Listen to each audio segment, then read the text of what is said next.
Hello दोस्तों, कैसे हैं आप सब। तो हम लोग क्या कर रहे हैं कि अपना घटना चक्र पूर्वावलोकन का एमसीक्यू का क्वेश्चन का प्रैक्टिस कर रहे हैं। अगर पीछे का वीडियो नहीं देखें तो जाकर देख लीजिएगा, सारा प्लेलिस्ट बना हुआ है। अगर इसका पीडीएफ डाउनलोड करना चाहते हैं तो टेलीग्राम का लिंक दिया होता है डिस्क्रिप्शन में, वहां पर जाकर आप क्या करिएगा कि सारा पीडीएफ डाउनलोड कर सकते हैं। बुक है तो आप पीडीएफ डाउनलोड करने का कोई मतलब बनता नहीं है, लेकिन अगर मोबाइल में रखना चाहते हैं रिवीजन करने के पर्पज से तो आप डाउनलोड कर लीजिएगा। थोड़ा सा एमबी जाएगा आपका और उससे ज़्यादा कुछ तो होगा नहीं।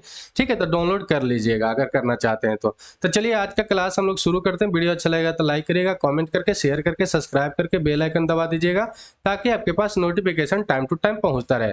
हम लोग पाषाण काल और सिंधु घाटी का सभ्यता, जिसको हम लोग नॉर्मली हड़प्पा सभ्यता बोल देते हैं, वो दोनों चैप्टर पढ़ लिए हैं और वो दोनों का पीडीएफ डाल दिया गया है। साथ ही साथ अभी हम लोग जो पढ़ रहे हैं वैदिक काल पढ़ रहे हैं। ठीक है, वैदिक काल पढ़ रहे हैं तो वैदिक काल को दो भाग में बांटा गया है। एक तो पूर्व वैदिक काल जिसको ऋग वैदिक काल बोलते हैं, और एक उत्तर वैदिक काल। अरे 1500 से क्या है कि अपना 600 ईसा पूर्व तक वैदिक काल पूरा चला, जिसके बारे में हम लोग अभी जानकारी ले रहे हैं। और यहाँ से सवाल बहुत ज्यादा बनता है, तो इसको छोड़ना एक तरह से समझिए कि गुनाह है। इसको कभी भी छोड़कर मत जाइएगा। कोई भी एग्जाम देते हैं तो वहां पर क्या होता है कि बहुत ज्यादा इंपॉर्टेंट हो जाता है। ठीक है, तो आज का जो सबसे पहला क्वेश्चन क्या है कि निम्नलिखित अभिलेखों में से कौन सा ईरान से भारत में आर्य के आने का सूचना देता है, ये बात आपसे पूछ रहा है।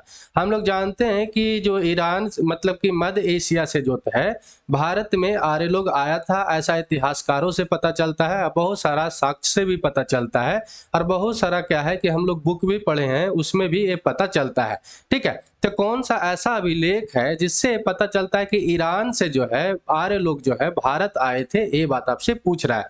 तो पहला जो ऑप्शन यहाँ पर दिया गया है कि मानसेहरा है, दूसरा ऑप्शन क्या है कि शहबाजगढ़ी है, तीसरा क्या है ऑप्शन की बोग जकोई है, और चौथा ऑप्शन आपका क्या है कि जूनागढ़ अभिलेख है। कौन सा ऐसा अभिलेख से पता चलता है, ये बात आपसे पूछ रहा है। तो आपको बता दें कि ये जो बोग जकोई अभिलेख है ना, उससे पता चलता है कि ईरान से भारत आर्य लोग आए थे। ये बात आपको ध्यान में रखना है। 1907 ईस्वी में क्या है कि इसको खोज हुआ।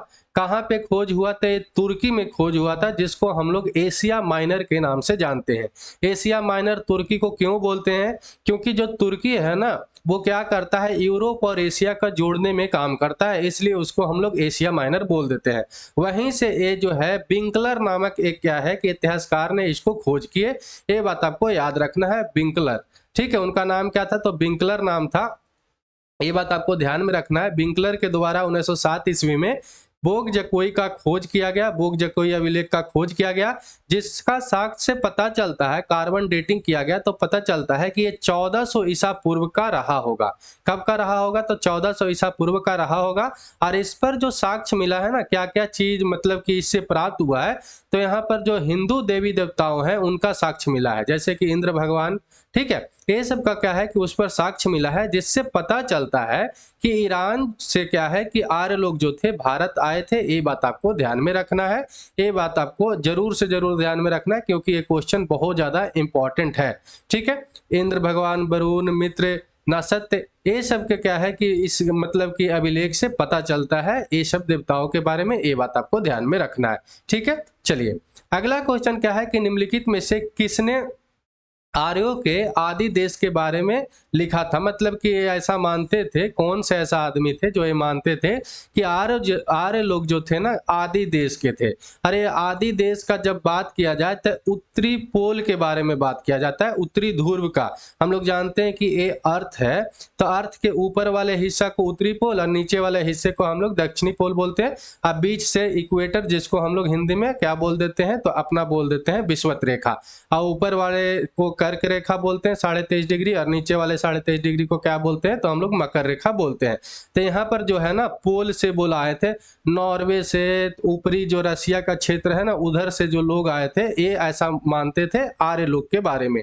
ठीक है, तो कौन ऐसा मानते थे? तो शंकराचार्य, एनी बेसेंट, विवेकानंद या बाल गंगाधर तिलक। तो आपको यहाँ पर जो सही उत्तर क्या है कि बाल गंगाधर तिलक के द्वारा ये बोला गया था कि आर्य लोग जो थे ना आदि देश के थे। और आदि देश बाल गंगाधर तिलक किसको बोले हैं? तो उत्तरी पोल के लोगों के बोले हैं। ये बात आपको ध्यान में रखना है। तो यहाँ पर सही उत्तर आपका क्या हो जाएगा? बाल गंगाधर तिलक हो जाएगा। ये बात आपको ध्यान में रखना है। ठीक है, चलिए, लेकिन तिलक के या मत के का के है ना, बहुत सारे इतिहासकार जो हैं, इतिहासकार जितना भी हुए सारा क्या किए हैं कि मान नहीं दिए हैं, मतलब कि इसको गलत साबित किए हैं। ऐसा ये मानते हैं कि ये जो लोग हैं, आर्य लोग जो हैं, इतिहासकार मानते हैं कि मध्य एशिया से क्या है कि ये इंडिया आए थे। ये बात आपको ध्यान में रखना है। तो ये तिलक के बात को गलत सब मानते हैं। ठीक है, चलिए अगला क्वेश्चन क्या है कि जिस ग्रंथ में पुरुष मेघ का उल्लेख हुआ है वह मतलब कि कौन सा ग्रंथ है, ये बात आपसे पूछ रहा है। ठीक है, तो कृष्ण यजुर्वेद है, शुक्ल यजुर्वेद है, शतपथ ब्राह्मण है, या आपका पंचविश ब्राह्मण है। तो आपको बता देना कि ये कृष्ण यजुर्वेद से भी प्राप्त हुआ है और ये शुक्ल यजुर्वेद से भी प्राप्त हुआ है। और शतपथ ब्राह्मण जो है आपका शुक्ल यजुर्वेद का ही क्या है कि पाठ है। तो यहाँ पर ये जो है ना, ये तीनों ऑप्शन क्या हो जाता है कि सही उत्तर हो जाता है। अगर शतपथ ब्राह्मण को छाट भी दें तो यहाँ पर क्या हो जाएगा कि यहाँ पर ये जो कृष्ण यजुर्वेद और आपका शुक्ल यजुर्वेद में भी है और शतपथ ब्राह्मण में भी ये जो पुरुष मेघ के उल्लेख मिला है, जिससे ये उत्तर जो है गलत साबित किया गया था और यूपी पीसीएस के द्वारा इसको क्या किया गया था कि इस क्वेश्चन को रद्द कर दिया गया था। ठीक है, तो यहाँ पर जो साक्ष्य मिलता है कि हम लोग जानते हैं कि जो शुक्ल यजुर्वेद के शतपथ ब्राह्मण है और कृष्ण यजुर्वेद के जो तैत्तिरीय ब्राह्मण है, वहां पर जो है प्रमुख यज्ञ जो है कौन सा, पुरुष मेघ, जिसका उल्लेख मिलता है। ये बात आपको ध्यान में रखना है। प्रश्न में जो है तीनों मौजूद है, जिसके कारण से उत्तर नहीं दिया जा सकता कि कौन सा सही होगा, क्योंकि ये तीनों जगह पर क्या है कि उपस्थित है। लेकिन बहुत सारे इतिहासकार का मानना है ना कि ये जो है पुरुष मेघ अभिलेख जो है सिर्फ और सिर्फ शतपथ ब्राह्मण में चर्चा किया गया है। ये बात आपको ध्यान में रखना है। लेकिन ये तीनों जगह पे चर्चा किया गया है, ये भी बात आपको याद में रखना है, जिस कारण से इस क्वेश्चन को रद्द किया गया था। ठीक है, चलिए अगला क्वेश्चन क्या है कि शतपथ ब्राह्मण में उल्लेखित राजा विदेह माधव से संबंधित ऋषि कौन है, ये बात आपसे पूछ रहा है। तो ऋषि भरद्वाज हैं, ऋषि वशिष्ठ हैं, ऋषि विश्वामित्र है, या ऋषि गौतम राहुगुण है, कौन है, ये बात आपसे पूछ रहा है। राहुगण है, ये कौन है, ये आपसे पूछ रहा है। तो इसका सही उत्तर तो हो जाएगा ऋषि गौतम राहुगण। ये बात आपको ध्यान में रखना है। आपको एक स्टोरी बताते हैं, एक माइथोलॉजी है कि राजा विदेह जो है ना, इनका जो निवास स्थान था, मतलब कि इनका जो एरिया था, कौन सा एरिया पड़ता था, तो आपको याद रखना कि ये सरस्वती नदी के किनारे ये बसे हुए थे। ठीक है, सरस्वती नदी के किनारे ये बसे हुए थे और ये जो चाहते थे, मतलब कि ये जो एक आर्य थे और ये चाहते थे ना कि अपना विस्तार पूरब की ओर करें। ठीक है, मतलब गंगा नदी के तरफ पूरब की ओर ये जो करें, गंडक नदी के तरफ पूरब की तरफ करें। ये बात आपको ध्यान में रखना है। और ये पूरब के तरफ भी मतलब कि अपना विस्तार प्रस्तारित करने के लिए, मतलब अपना विस्तार को बढ़ाने के लिए गौतम राहुगण से क्या करवाएं कि अपना एक समझिए कि यज्ञ करवाएं। ठीक है, और यज्ञ करवाते समय ऐसा माना जाता है कि विदेह जो माधव राजा हुए वो क्या करते कि अपने मुंह में अग्नि धारण कर लिए थे। अग्नि धारण करके जैसे ही धृत शब्द का मतलब कि बोलते, जैसे ही धृत शब्द बोलते, वो अग्नि बाहर निकल जाता और बाहर निकलकर वो क्या होता कि जितना भी नदी है उसको जलाते चल जाता। और ठीक इसी तरीका से ये प्रोसेस किए, मतलब कि अपने मुंह में अग्नि को धारण किए, अग्नि धारण करके वो धृत शब्द को उच्चारण किया और फिर क्या हुआ कि वो अग्नि बाहर निकला और वो पूरब की ओर नदियों को जलाते हुए बाहर निकल गया। लेकिन एक बीच में नदी आ गई सदा नीरा। ठीक है, कौन सा नदी आ गई, सदा नीरा, जिसको हम लोग गंडक नदी के नाम से भी जानते हैं। आज सदा नीरा को वो अग्नि जला नहीं पाया, इसलिए ऐसा माना जाता है कि सदा नीरा तक विस्तार हो गया किसका, आर्य लोग का। ये बात आपको ध्यान में रखना है।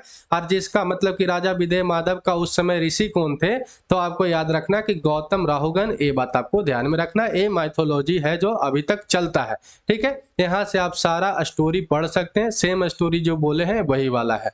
ठीक है, चलिए अगला क्वेश्चन क्या है कि उत्तर वैदिक काल में निम्नलिखित में से किनको आर्य संस्कृति का धूर समझा जाता था। तो अंग और मगध का, कौशल और विदेह का, कुरु और पंचाल का, और मत्स्य और सूरसेन का। तो इसका जो सही उत्तर क्या है कि कुरु और पंचाल का। ये बात आपको ध्यान में रखना है। कुरु हम लोग जानते हैं कि किसके क्षेत्र में था, तो कुरु जो क्षेत्र में किसके अंतर्गत आता था, तो दुर्योधन के क्षेत्र में आता था। ये बात आपको ध्यान में रखना है। यहीं से पांडवों को क्या किया गया था कि निष्कासित किया गया था। और यहाँ पंचाल जो है, पंचाल कौन सा जगह है, तो आपको याद रखना है जहाँ पे पांचों जो पांडव थे ना शादी करने गए थे, वही जो है पंचाल है। ये बात आपको ध्यान में रखना है। जहाँ पे अर्जुन जो है अपना तीर से क्या करता है कि वो मछली को नहीं छेद कर देता है, वही वाले क्षेत्र है। ये बात आपको याद रखना है। ठीक है, चलिए अगला क्वेश्चन क्या है कि गोत्र शब्द का सर्वप्रथम कहाँ पे मतलब कि प्रयोग किया गया है, ये आपसे पूछ रहा है। तो अथर्ववेद में किया गया है, ऋग्वेद में किया गया है, सामवेद में किया गया है, यजुर्वेद में किया गया। तो आपको बता दें कि ये ऋग्वेद में सबसे प्रथम मतलब कि सर्वप्रथम इसका उपयोग में लाया गया है। ये बार बार शब्द पूछा भी जाता है। गोत्र से मतलब गोत्र का जो मूल अर्थ क्या दिया गया है, तो गोष्ठ दिया गया है, अथवा गोष्ठ के मतलब क्या होता है, तो वह स्थान जहाँ समूचे कुल का क्या हो, गोधान पाला जाता है। ये बात आपको ध्यान में रखना है। ठीक है, चलिए अगला क्वेश्चन क्या है कि पूर्व वैदिक आर्य का धर्म प्रमुखता कौन सा था, ये बात आपसे पूछ रहा है। तो भक्ति था, मूर्ति पूजा और यज्ञ था, प्रकृति पूजा और यज्ञ था, प्रकृति पूजा और भक्ति था। तो आपको बता दें कि प्रकृति पूजा और यज्ञ था। ये बात आपको ध्यान में रखना है। ठीक है, चलिए अगला क्वेश्चन क्या है कि ऋग वैदिक काल में जनता निम्न में से मुख्यतः किसमें विश्वास करते थे, ये बात आपसे पूछा गया। तो मूर्ति पूजा में, एक ईश्वरवाद में, ठीक है, आपका देवी पूजा में, या बलि और कर्म कांड में। तो इसका जो सही उत्तर क्या है कि बलि और कर्म कांड में इसका जो है क्या करते थे कि विश्वास करते थे। ये बात आपको ध्यान में रखना है। ठीक है, चलिए अगला क्वेश्चन क्या है कि प्रसिद्ध 10 राजाओं का जो युद्ध हुआ है किस नदी के तट पर हुआ है। ये बार बार क्वेश्चन पूछता है और हर जगह पे पूछता है। तो गंगा नदी, ब्रह्मपुत्र नदी, कावेरी नदी या प्रोसनी नदी। तो आपको याद रखना है कि प्रोसनी नदी के तट पे हुआ था, जिसमें राजा सुदास ने क्या किए थे कि जीत हासिल किए थे। 10 राजाओं में यहाँ पर क्या हुआ कि लड़ाई हुआ। हम लोग जानते हैं कि पहले जो लोग थे कबीले में रहते थे, वहां पर कबीलों में क्या हो गया कि लड़ाई हो गया, और वहां के 10 मतलब कि छोटे छोटे राजा लड़े, जिसमें क्या हुआ कि राजा सुदास जीते। ठीक है, भरत कबीले के एक राजा सुदास हुए, वो जीते। उसी के बाद यहाँ पर को इस जगह को भारत भी नाम पड़ा था। ये भी बात आपको याद रखना है। तो प्रोसनी नदी, जिसको हम लोग अभी रावी नदी के रावी नदी के नाम से जानते हैं, वहां पे क्या हुआ था कि ये लड़ाई हुआ था, जिसमें भरतों के राजा सुदास के द्वारा ये विजय हुआ था प्राप्त। ये बात आपको ध्यान में रखना है।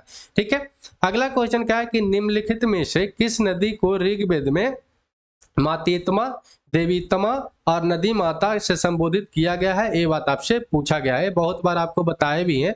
आपको याद रखना है कि ऋग्वेद में ना टोटल 25 नदियों का उल्लेख किया गया है, जिसमें एक 10वां मंडल हुआ। 10वां मंडल वही जिसमें पुरुष सूक्त में क्या है कि शूद्र मतलब वर्ण व्यवस्था के बारे में जानकारी मिलता है।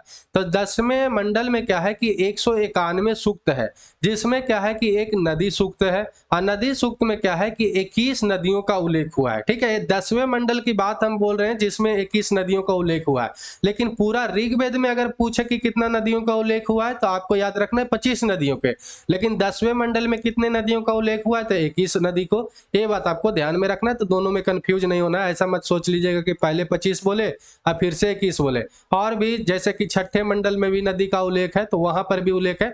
तो यहाँ पर 10वें मंडल की हम सिर्फ बात बता रहे हैं कि जिसमें 21 नदियों का उल्लेख हुआ है, जहां पे जो है क्या है कि नदियों को मतलब कि नदियों का माता किसको बोला गया है, तो नदी तमा बोला गया है, नदी माता, ये सब का जो उच्चारण किया गया है सरस्वती नदी के बारे में बोला गया है। ये बात आपको ध्यान में रखना है। तो यहाँ जो सही उत्तर क्या हो जाएगा, सरस्वती नदी हो जाएगा। ये बात आपको ध्यान में रखना है। ठीक है, और इसमें भी साथ ही साथ क्या बोला गया है, तो अच्छी माँ, सबसे अच्छी देवी, सबसे अच्छी नदी, ये सब भी उच्चारण किया गया है ऋग्वेद में। तो ये बात आपको ध्यान में रखना है। कौन सा नदी के बारे में, तो सरस्वती नदी के बारे में ये उच्चारण किया गया है। ठीक है, तो चलिए आज के लिए इतना ही। वीडियो अच्छा लगा हो तो लाइक करिएगा, कमेंट करके, शेयर करके, सब्सक्राइब करके बेल आइकन दबा दीजिएगा, ताकि आपके पास नोटिफिकेशन टाइम टू टाइम पहुंचता रहे। तो जय हिंद, जय भारत।